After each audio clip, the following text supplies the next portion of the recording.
welcome to Inside Cottonwood. I'm your host and City Manager Doug Bartosh. And you know, we've met and talked about the new Public Safety Communications Center before, got some insight into it. Today, I want to give you a special treat, and we're actually in the new Public Safety Communications Center. And I have with me here Commander Gary Eisinga and our Public Safety Communications Manager, Marie Carpenter.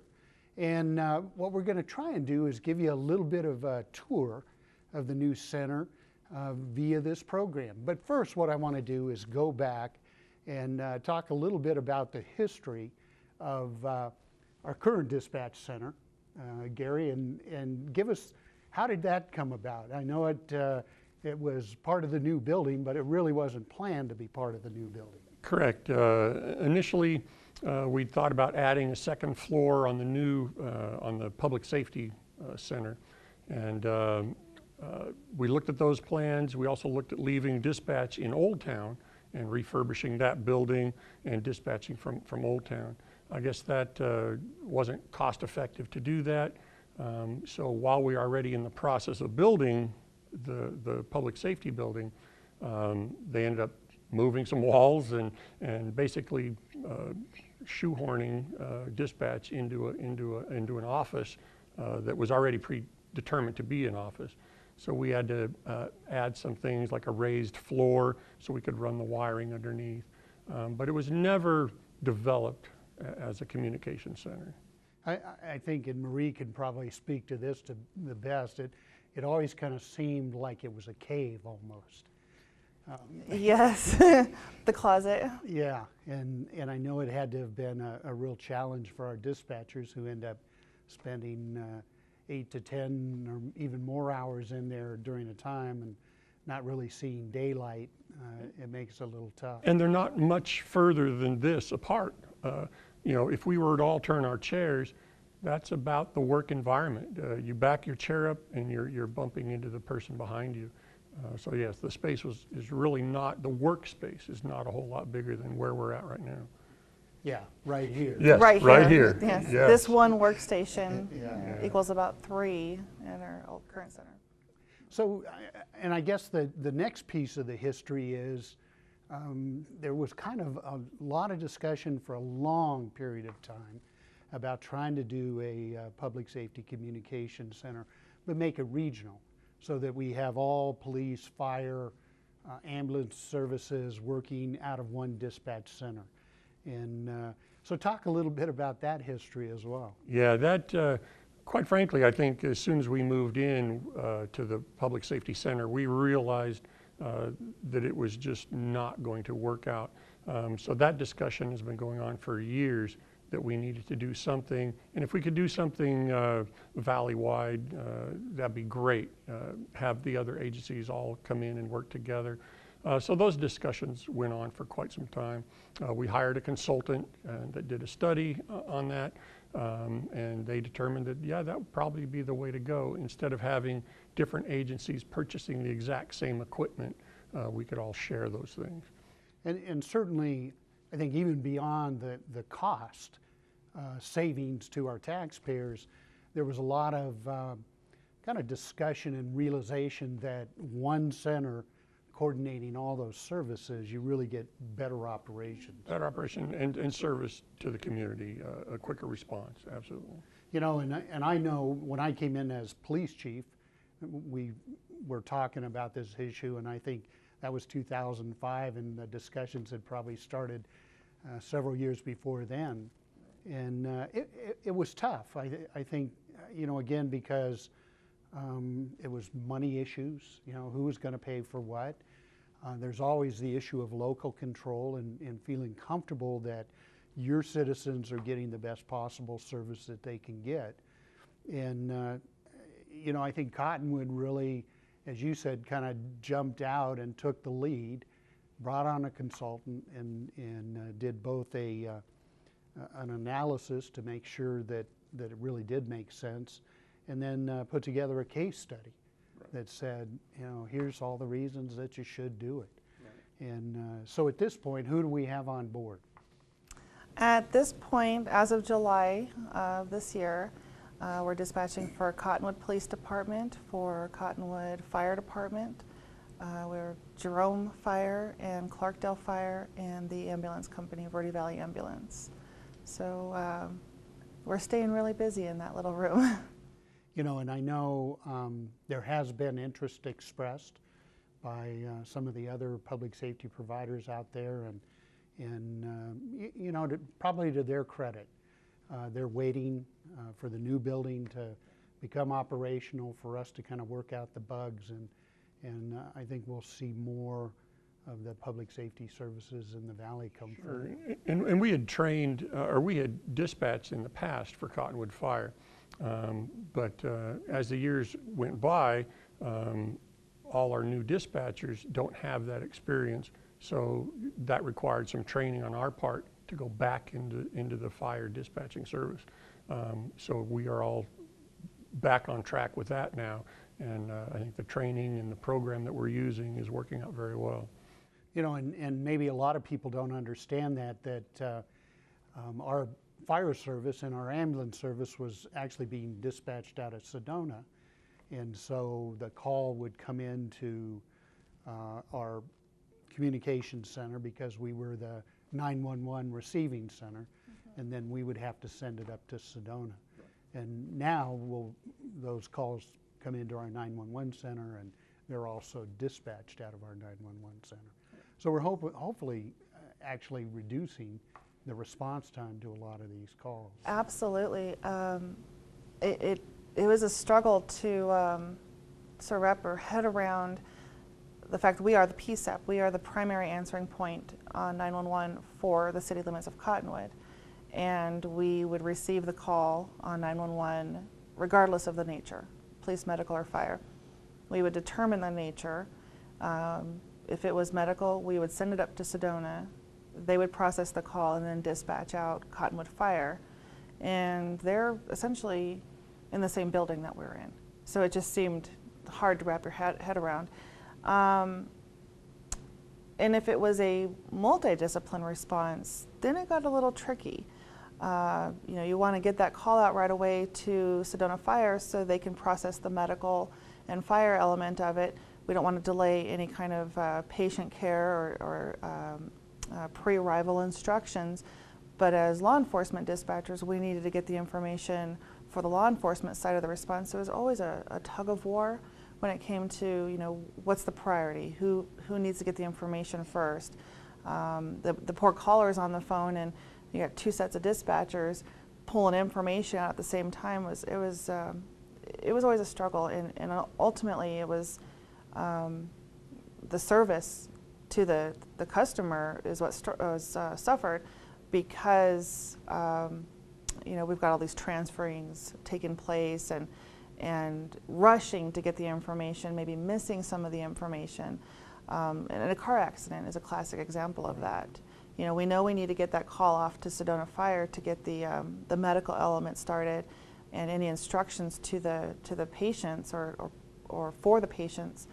But yet we know we need to get information for the officers, such as vehicle information and on-scene hazards, and is it blocking, and because the officers are responding, asking us all kinds of questions, and all we can say is there's an accident because we had to kick that call out right away. Right.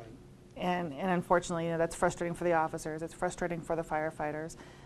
Having the call come into one center, we're finding that we're getting all of that information at one time. We're not transferring the call out. And that's speaking of Cottonwood, because we do dispatch for the police and the fire and the ambulance. So we get the one call, process it, get all the information, the call is created right there. All the responders go out at the same time, they all get the same information en route to the scene. It just makes sense. Right now our Clarkdale and Jerome police departments are being dispatched out of Camp Verde, seeing the same challenges there. We dispatch the Clarkdale and fire and Jerome Fire, same challenges. You know, what piece of information is more important now, and who should get it first? So we hope to see some consolidation or some reduction in the amount of transfers and just the different hubs of information. Dispatch is meant to be your centralized nervous system, your central nervous system, your hub of information. And when you have more Right. hubs, it's very difficult and information falls through the cracks. Let's go ahead and take our first break, and then come back and join us, and we'll give you a little tour of the center.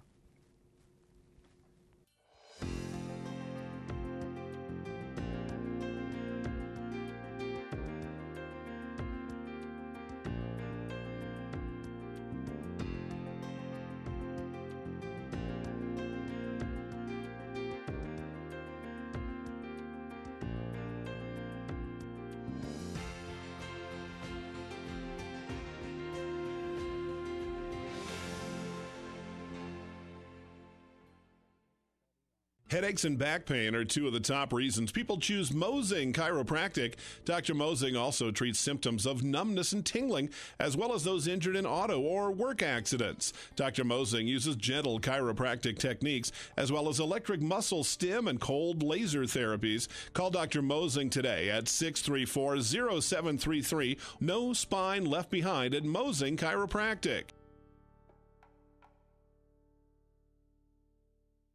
Welcome back to Inside Cottonwood. I'm your host, Doug Bartosh, here today with Gary Eisenga, one of the commanders from our police department, and Marie Carpenter, who's our manager for our new Public Safety Communications Center. So Marie, Yes. we're kind of in the heart of the center right here, where all the dispatchers go to work, and we have 4 stations here, which is absolutely amazing. But maybe you can kind of turn around and show us what all these screens do, and kind of show us what the dispatchers do at this workstation here. Well, the workstation we're sitting at right now is or will be the primary police dispatch console. And we have 6 monitors here. I guess it could look a little overwhelming, but we'll just break it down. We'll start on this side. This is an administrative computer. This is a computer where the dispatcher will be able to pull up information such as weather conditions and news releases. They'll be able to actually unlock and lock doors. It'll have our security cameras on it. It's something right now in our current center that is combined with this system here. This system here, these 2 monitors are one system, and that's our Spillman CAD system. This is where we monitor the unit status, call status, we enter calls for service, we actually run inquiries through national and state databases for wants and warrants and vehicle registrations and driver's license information. And right now, all of this is combined into one system. It's on 2 different monitors in the comm center. But of any screen that we operate off of, this is the one we don't want to cover up. This is the one we can see where all of our units are, what they're doing, what calls are working. So we want to keep that as free and clear as possible for the dispatchers. So that's why we went ahead and added the administrative monitor. This monitor here is our radio system. It is a new radio system for us. The current radio system we have in our center is actually end of life.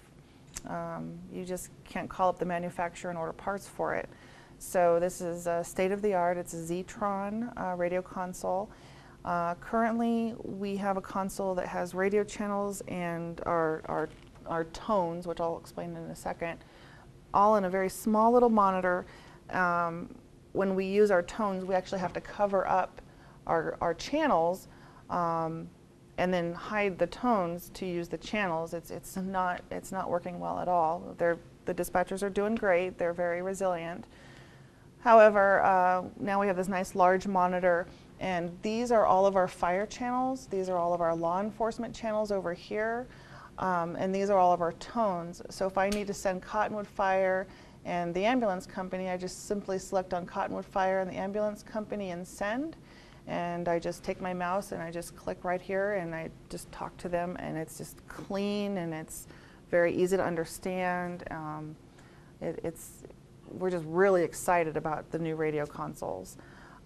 These here are all panic alarms here that we have in the station. In the event of a serious emergency, they can hit a panic alarm, we'll know about it, we'll dispatch accordingly. And then very similar to what we would do here, we also have the ability, just a one-touch, open the Sally Port door or open the gate for a responder. So it's really nice, really compact, everything's all together. We don't have to bounce around to open windows and close windows. Then over here we have these two monitors. You see that they're black.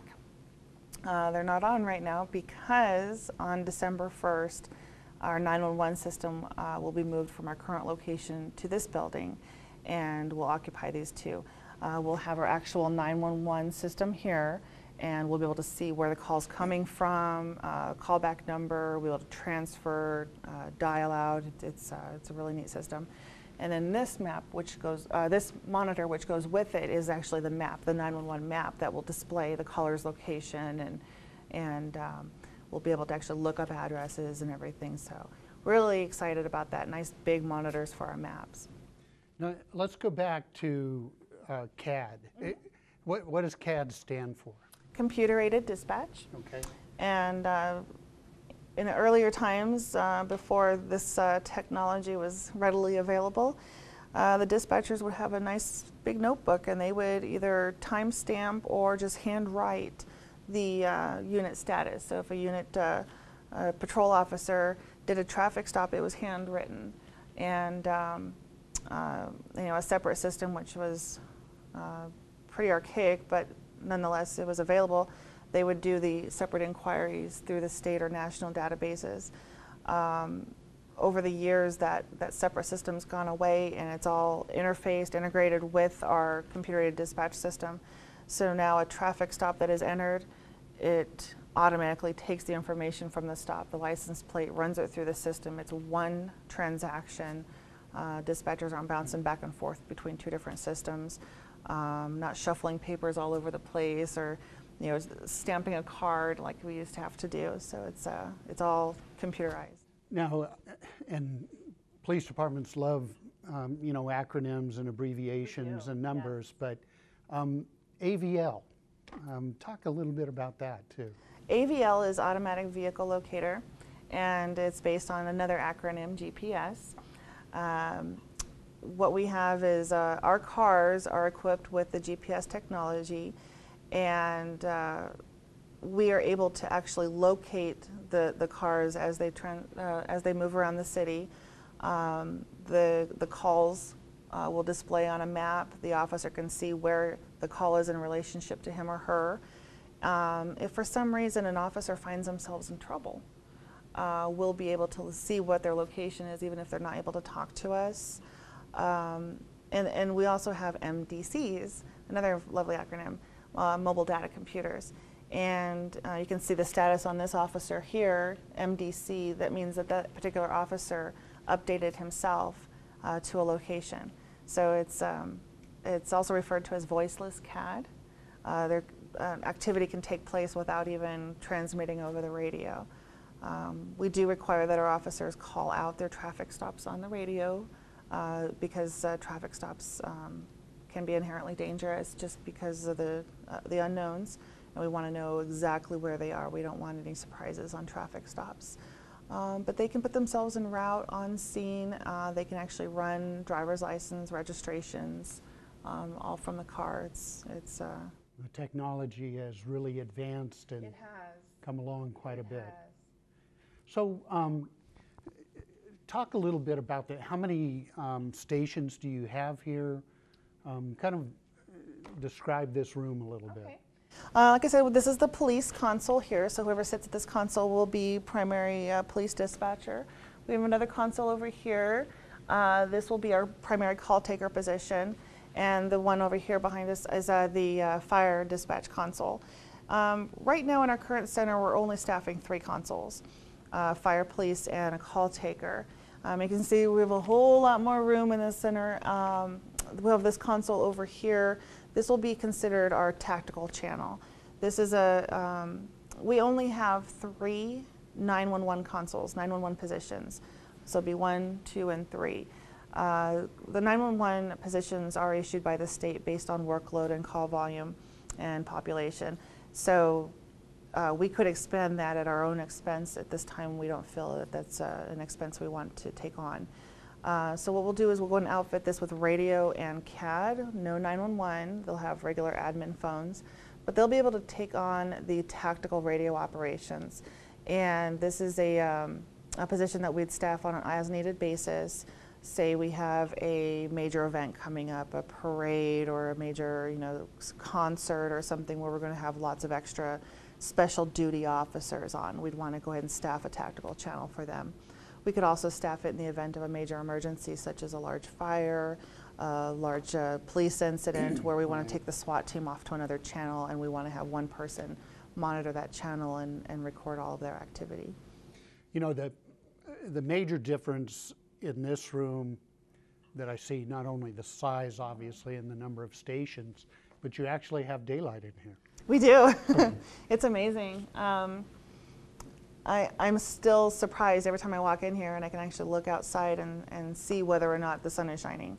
That is something we do not have in our current center. We do have the cameras that monitor, our building, the facility. We get a little bit of a hint of what's going on outside, but this is amazing.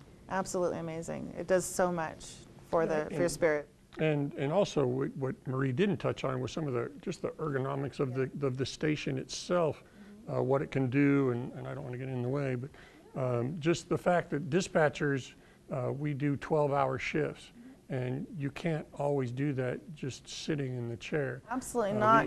Yeah. Absolutely. One of my bigger complaints I get from my dispatchers is, we've got all this information we have to put on our screen, and I keep having to squint and get really close, and then I got the next dispatcher coming up and going, oh, it's too close.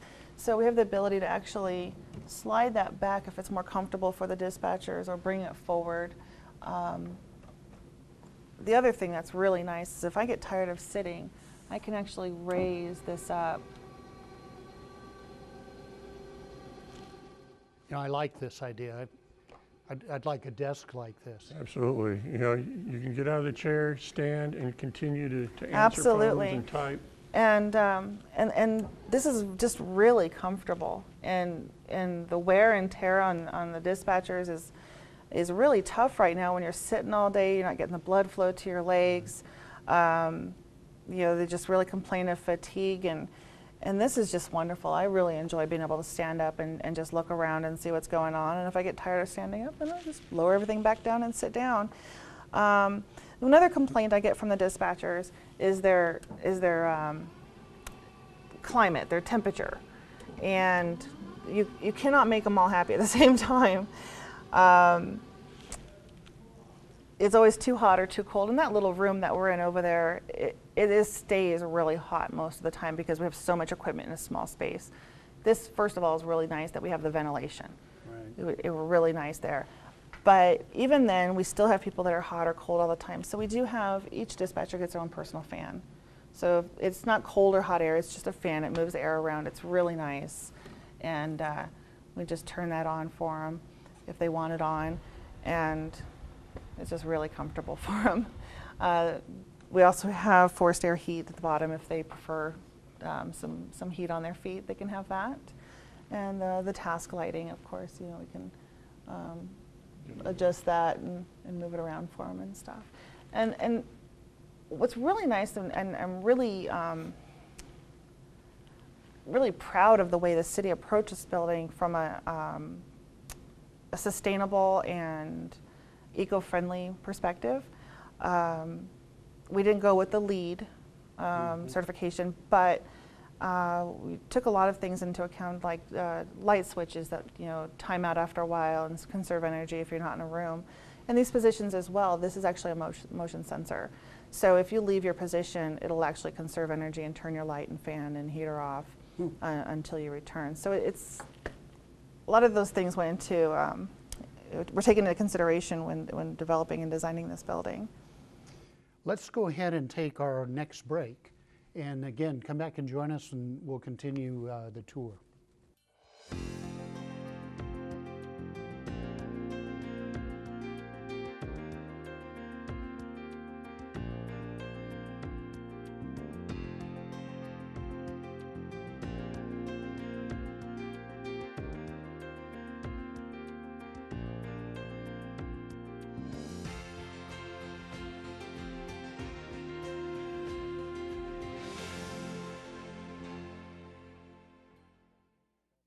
Headaches and back pain are two of the top reasons people choose Mosin Chiropractic. Dr. Mosin also treats symptoms of numbness and tingling, as well as those injured in auto or work accidents. Dr. Mosin uses gentle chiropractic techniques, as well as electric muscle stim and cold laser therapies. Call Dr. Mosin today at 634-0733. No spine left behind at Mosin Chiropractic. Welcome back to Inside Cottonwood. I'm your host, Doug Bartosh, here with Marie Carpenter, who's our manager for our Regional Public Safety Communications Center, and Gary Eisinga, who's a commander at the police department. So when we broke, we were doing a little tour. So again, describe this room a little bit. I know we've got, 6 stations here? Yes, we're currently sitting on the Comm floor right now, and there are 6 stations total here. We were just mentioning that this was the police console. We have the call taker console over here, the fire console, and the tactical channel. Behind you here we have 2 consoles. One is actually a supervisor's console, and that is something, there's a couple extra features there that the supervisor would need, but also it's just a place for them to sit and pull tapes and just watch what's going on, and jump in if they need to. They'll have the administrative 911 computer there so they can run reports and monitor and maintain the system. The console over here to my left behind us is it's empty, and we decided to go ahead and fill that space in. We were very particular about the furniture. We looked at a number of vendors and we found that we liked this one the best. We also liked this one the best because it was actually the lowest cost, which afforded us the opportunity to go ahead and put that extra console in. We don't have any hardware on it. There's no computer, no monitor, no equipment, but it's ready. It's ready for expansion. Exactly. I was just going to say, that the city, I think, planned this out very well for future expansion. We were able to purchase the additional one and set it in place so that we won't necessarily have to move something that we liked in a certain position and then have to move it later. I think the city did a great job by allowing us to do that and plan ahead. Absolutely, it was great. And I think that's probably important too, because I know as we move south here, there's a training room where you can seal off. There's another console in there where you could actually train new dispatchers, which is a very arduous process. I mean, what does it take? Probably a year to really get proficient? Yeah, we have a probationary period of a year because of that. It just takes we put our officers through an academy. They come out and they still have to do their 16 weeks of field training. We're on the job from day one. And in our current center, it's tough because, we just mentioned we're in a space, working like this, and then you add a trainee to it. Add a 4th person. Yeah, and your trainer is typically working the console while trying to train, and it really takes that training program and spreads it out for that reason. Now the trainer and the trainee, they can go off to the side. They're away from the floor. They can actually work with equipment that they will be actually using and start getting comfortable with it. But the other thing about that training room, if we find ourselves in an EOC situation, an Emergency Operations Center situation, we have a real catastrophe in our area, we can separate that off to support nothing more than the EOC, to be an EOC ops room. And I think that's really speaks to the planning and thought that went into this building, to be able to prepare for everything from a traffic stop and an EMS assignment all the way up to a full catastrophic event, and keep communications going. And then on the other side of the training room, we actually have the ability to expand this building and add a couple more consoles. So this really should be a building that lasts us for 30, 40, 50 years. Yeah, we are on a raised floor right now. It's hard to tell because the foundation was built down lower than the rest of the elevation. And that's to accommodate the wiring and everything that goes into keeping these consoles up and running. This raised floor extends all the way through the training center, all the way into the administrative offices. In the event that we find ourselves where we've outgrown this space, we can actually take that wall out, expand the comm floor into those offices, and then very simply just add a couple offices onto the back side of this building and be up and running the entire time.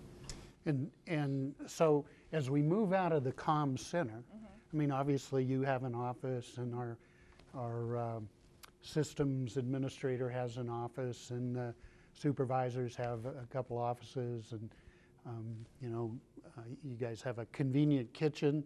Probably most importantly, you now have a convenient bathroom. Yes. And your own conference room, and a quiet room, which a lot of people don't understand, that the stress that the police officers feel on the street and particular calls, our dispatchers feel that same stress. Absolutely. And they've got to be able to deal with that. You know, I think one of the other rooms that is just absolutely amazing, because you have to have something to support all this, is the technology room. And so talk a little bit about that. I mean, it's a good sized room without a doubt. Yes, the server room is enormous. I remember when we were just barely constructing the building, and the walls were just coming up, and a lot of people would look over here and say, wow, that's a nice big comm floor. You guys are going to have a lot of room in there. And that's our server room. That's where all of the equipment goes. And a lot of people will say, oh, this is huge. It's too big. Every center we toured while we were going through the process of designing the building and figuring out what we needed and space requirements, every single center we went to, we underbuilt our server room. Right. We didn't think we would need that much space. And then as they upgrade their equipment, upgrade their radio system, they're always adding more racks, adding more equipment, and pretty soon they've outgrown their network room. And which in our current building, our network room is split up into 3 different rooms in that building. It just wasn't, it was not a purpose-built dispatch center in there. So we've had to split our network room into 3 separate rooms, and it's a mess. Really, there's just no other word for it. This is phenomenal, the way they built this and structured it. It's very clean, and it's going to work out real well for us.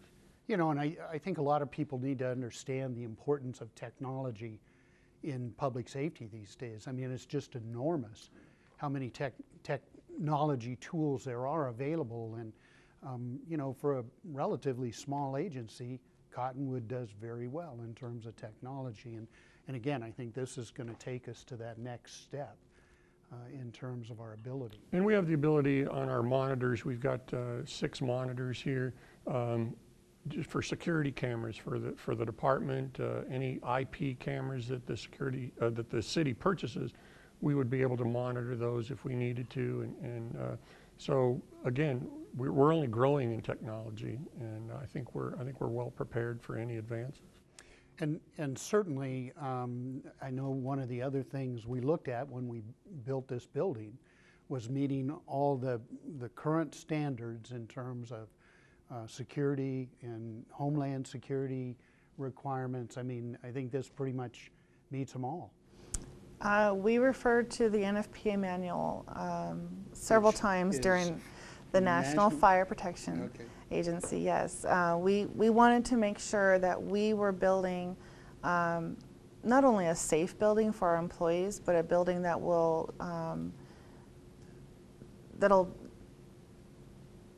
be resistant, I guess. I'm trying to find the right word for that. Be resistant to anything that either Mother Nature or mankind can throw at us. When a comm center goes down, it literally, it puts the entire community in a standstill. It halts everything. Everything from weather issues, natural disasters, a chemical spill, a simple chlorine spill can take a comm center down. So this building was built to be absolutely resistant to all of these things, taking all lessons learned in the past and built this to be a hardened facility without being a bunker. That was our biggest thing. Right. We didn't want to be in a bunker, and many comm centers are built hardened, but, you know, miserable to be in. So the NFPA standard was followed, having 82-foot setback for making sure that the vehicle cannot run into the building. Making sure that if we do have, say, a chlorine spill out on the road, we're able to close our dampers and keep operating in this building without bringing any of that chlorine or other contaminant into the building. And certainly in any kind of a power outage. We are ready to go on power. That is a very scary thing in our current center. We are on generator, but we don't have the UPS, the uninterrupted power supply capability to keep us up until that generator kicks in. So it's always something you just kind of cross your fingers on. Here we have outlets dedicated to a UPS. We have an entire room that is our UPS instead of little battery boxes at the base of all of our computers. All of our equipment is plugged into to the UPS. So in the event of a power outage, if there's any kind of lag time between commercial and generator power, we'll stay up and operating. We shouldn't even know. We shouldn't even know there's a power issue. Mm-hmm. Unfortunately, we're out of time, but for those of you who are interested in seeing the center firsthand, we have a grand opening on November 19th. Yes. And what is the time? At 11 a.m. At 11 a.m. here at the corner of, I guess it would be Aspen, 6th and Aspen, 7th and Aspen. But, come down and see this wonderful facility. Again, I think it's something that our citizens will truly benefit from, something long overdue. And so come down and take a look and see what a professional building this is, because I think you'll be convinced that this was the right move for the city of Cottonwood. So thanks to Gary and Marie for joining me today. And thank you for joining me today, and come back and join us again on Inside Cottonwood.